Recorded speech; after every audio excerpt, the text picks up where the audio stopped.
आप सबको यीशु मसीह में प्यार भरा जय मसीह की everything my Jesus YouTube channel में आप सभी को स्वागत करता हूं। तो मेरे प्रिय दोस्तों, आज मैं आपके पास फिर से मैं आया हूं परमेश्वर का वचन लेकर के और कुछ विषयों पे बातचीत करने के लिए। तो आज का विषय का नाम है जागते रहो और निरंतर प्रार्थना में लगे रहो। जी मेरे प्रिय दोस्तों, जागते रहने का मतलब है प्रभु में बना रहना। निरंतर प्रार्थना करने का मतलब है कि प्रभु से हमेशा बातचीत करते रहना, प्रभु के हमेशा वचन को पढ़ते रहना, परमेश्वर से बातचीत करते रहना, उनकी इच्छाओं को जानते रहना। तो जी मेरे प्रिय दोस्तों, हम आपसे एक विनती और निवेदन करते हैं कि आप इस वीडियो को पूरा देखें और अंत तक देखें, ताकि आज का जो मैसेज है वो आपके लिए है, वो जो भी सुनने वाले उन सारे भाई बहनों के लिए है, ताकि हम इस अंत समय में, इस बुरे समय में हम प्रभु के वचन में आगे बढ़ सके, प्रभु की शिक्षा में आगे बढ़ सके और प्रभु की सुरक्षा हमारे जीवन में आ सके। तो जी मेरे प्रिय दोस्तों, हम आगे को देर न करते हुए हम परमेश्वर के वचन में चलते हैं और देखते हैं कि यीशु मसीह ने हम सब के लिए क्या आज्ञा दिया है, यीशु मसीह ने हम सब के लिए क्या चेतावनी दी है और क्या कहा है अपने चेलों को, अपने लोगों को विषय में। तो हम लोग देखेंगे मत्ती रची सुसमाचार अध्याय 24 और पद 36 से हम 44 पद तक देखेंगे कि यीशु मसीह वचन से कैसे हम सबको बताए हैं। तब हम लोग वचन को देखेंगे और 36 पद में कहते हैं कि उस दिन और उस घड़ी के विषय में कोई नहीं जानता, न स्वर्ग के दूत और न पुत्र, परंतु केवल पिता। हालेलुया। जी मेरे प्रिय दोस्तों, यीशु मसीह वो अंत के बारे में बता रहे हैं कि जब ये दुनिया ख़त्म होने वाला रहेगा, जब तो यीशु मसीह जब अंत के समय में आएंगे, तो यीशु मसीह खुद अपने आने के बारे में यहाँ कह रहे हैं कि उस समय है, उस घड़ी है जो कोई नहीं जानता है, सिर्फ जानते हैं पिता परमेश्वर जानते हैं, न स्वर्गदूत जानते हैं और न पुत्र। यानी यीशु मसीह खुद अपने बारे में भी करें कि मैं भी नहीं जानता हूँ और न कोई स्वर्गदूत जानते हैं, सिर्फ पिता परमेश्वर जानते हैं कि यीशु मसीह कब आएंगे। हम देखते हैं अगला वचन को देखते हैं। अगला वचन में कहता है कि जैसे नूह के दिन थे वैसा ही मनुष्य के पुत्र का आना भी होगा। हालेलुया।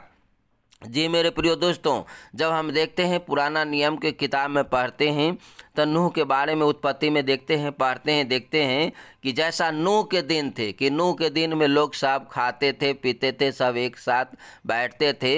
लेकिन जब जल प्रलय आया तब है जे लोग है जे नाश हो गए हैं और नूह है जो परमेश्वर पिता ने नूह को, पूरा घराना को और उसके जात हर एक जातियों को, नर और मादा को है जो उस जहाज में है जो बचाया। वही बता रहे हैं कि जैसे नूह के दिन थे वैसा ही मनुष्य के पुत्र का आना भी होगा।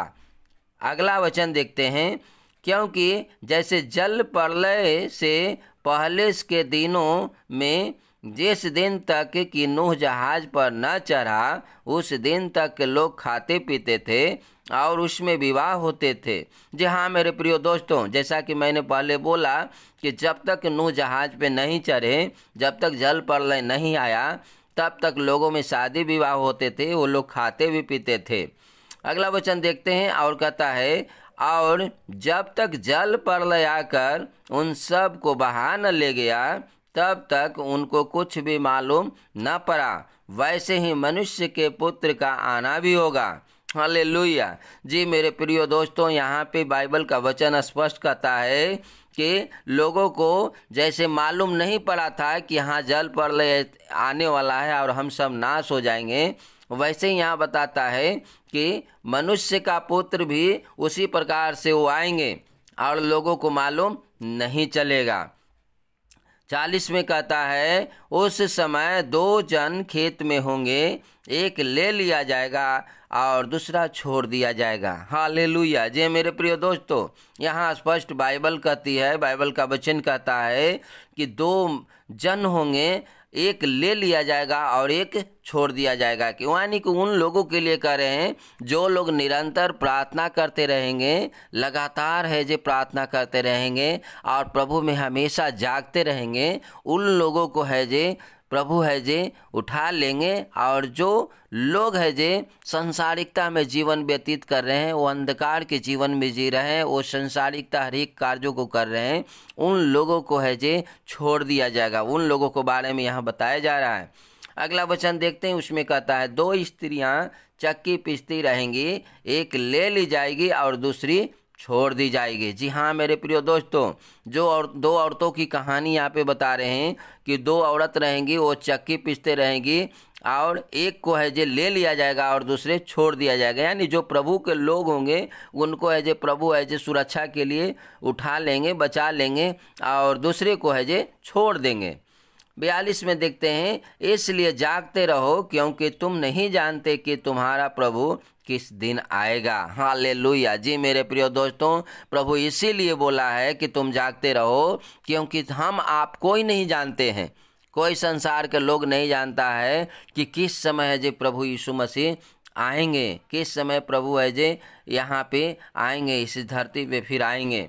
43 में कहता है, परंतु यह जान लो कि यदि घर का स्वामी जानता होता कि चोर किस पहर आएगा तो जागता रहता और अपने घर में सेंध लगने न देता। जी हाँ मेरे प्रिय दोस्तों, यहाँ बाइबल का वचन स्पष्ट कहता है कि अगर घर का जो मालिक है वो जानते रहेगा कि चोर किस समय आएगा तो सच में अलर्ट रहेगा, उस समय उस रात को जागते रहेगा, उस समय वो जागते रहेगा और वो है जो सेंध नहीं लगने देगा। लेकिन यहाँ बाइबल हम आपको ये बताना चाहती है कि हम आप ये अगर जानते रहते कि प्रभु दिनों को बता देते, समय को बता देते कि मैं इस समय उस घर आऊँगा, तो हम लोग है जो अलर्ट रहते। लेकिन यहाँ पे बाइबल का वचन कहता है कि इस बातों को न खुद प्रभु यीशु मसीह अपने को खुद कहते हैं कि मैं जानता हूँ, और न स्वर्गदूत जानते हैं, न कोई संसार में कोई लोग जानते हैं, सिर्फ पिता परमेश्वर जानते हैं। इसीलिए प्रभु यीशु मसीह यहाँ हम सबको अलर्ट कर रहे हैं, हम अपने लोगों को बता रहे हैं कि तुम है जे हमेशा है जे जागते रहो और हमेशा है जे प्रार्थना करते रहो, निरंतर प्रार्थना करते रहो। 44 पद में हम लोग देखते हैं, उसमें कहता है, इसलिए तुम भी तैयार रहो क्योंकि जिस घड़ी के विषय में तुम सोचते भी नहीं हो उसी घड़ी मनुष्य का पुत्र आ जाएगा। हालेलुया। जी हाँ मेरे प्रिय दोस्तों, यहाँ स्पष्ट है जो 44 पद में परमेश्वर का वचन कह देता है कि जिस घड़ी मतलब यानी समय हम आप नहीं सोचते हैं उसी समय जे प्रभु आ जाएंगे। जैसे है जे घर में चोर है जे चोरी कर करके चला जाता है, हम आपको पता भी नहीं चलता है और वो है जे सेंध लगा के चोरी करके चला जाता है। उसी प्रकार से एक चोर के समान है जे प्रभु यीशु मसीह अचानक हम आपके बीच में आ जाएंगे और हम आपको मालूम ही नहीं चलेगा। इसलिए मेरे प्रिय दोस्तों, आज का जो संदेश है, आज का जो प्रतिज्ञा वचन है प्रभु का, वो प्रतिज्ञा वचन है कि हम आपको हमेशा जागते रहना है और निरंतर प्रार्थना करते रहना है। जागते रहने का मतलब ये नहीं मेरे प्रिय दोस्तों कि सोना ही नहीं है, सोने के बारे में यहाँ प्रभु यीशु मसीह नहीं कर रहे हैं। यहाँ जागते रहने का मतलब है कि प्रभु में हमेशा है जो बने रहना, चाहे दुख हो, तकलीफ हो, चाहे मुसीबत हो, चाहे सताव हो, कुछ भी जीवन में आए, लेकिन हमेशा हमें प्रभु में बने रहने की ज़रूरत है और निरंतर है जो प्रार्थना करने की ज़रूरत है। जब हम प्रार्थना करते हैं तो हम पिता परमेश्वर से बातचीत करते हैं और उनकी सामर्थ्य और उनकी सुरक्षा हम आपके ऊपर आती है। तो मेरे प्रिय दोस्तों, हम आशा करते हैं कि आज का जो संदेश है वो आपने सुना और आशीषित हुआ होगा। आपका वचन को सुन करके आप अपने मन और हृदय को ताज़ा किए होंगे और प्रभु ने आप सबसे बातचीत किए होंगे।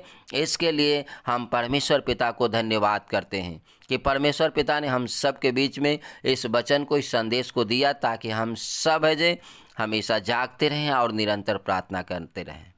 तो हम आप सबको बहुत बहुत धन्यवाद करते हैं कि आपने पूरे वीडियो को देखा और अंत तक देखा। मिलते हैं अगले वीडियो में, तब तक के लिए आप सबको जय मसीह की। God bless you all.